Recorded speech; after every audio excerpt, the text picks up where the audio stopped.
Maybe I should go talk to old Fred. Tell him to back off. When Georgie and Mandy's First Marriage Season 2 returns after its winter hiatus, it will undo its biggest twist, executive producers Steve Holland and Stephen Milaro reveal. After the end of Young Sheldon, the Big Bang Theory franchise shifted its focus to Georgie and his new life with the McAllisters, as Mandy's husband and baby Cece's dad.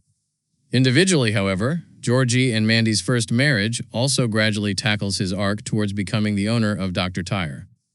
Although still far from the success of its predecessors, Georgie and Mandy's First Marriage is the #1 comedy during the 2025-2026 TV cycle thus far. In its supersized fall finale, the comedy moves its two big storylines forward: the inner dynamic in the McAllister household and the status of Georgie and Ruben's business as they battle Fagenbacher. The latter will have a major development when Georgie and Mandy's First Marriage Season 2 returns, which involves walking back on Jim's retirement twist. In a conversation with TV Line, Holland and Milaro reveal that when the Young Sheldon sequel spinoff comes back in 2026, Jim will be back working in the tire store. It's worth noting that at the end of Georgie and Mandy's First Marriage Season 1, he sold the business to his son-in-law and Ruben. Fagenbacher bought the store? No, I did. You did? Really?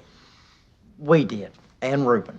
That said, retirement ends up boring him, so he is going back to his former business. But this time, as an employee. Holland says that this opens up a weird dynamic between Georgie and Jim, as the power structure between them becomes inverted, at least when they're at work.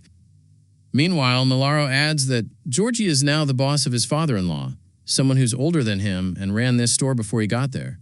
So there's a lot of fun tension. Georgie has always been business-minded, and he has experience working at other establishments before taking over McAllister Auto. At one point, he was the operations manager of Meemaw's illegal gambling den in Young Sheldon. However, this is the first time that he will be in charge of an employee that is technically more experienced than him. It will be interesting to see if their odd dynamic in the shop will have an impact on their relationship back at home. In hindsight, Jim making his way back to the shop feels inevitable.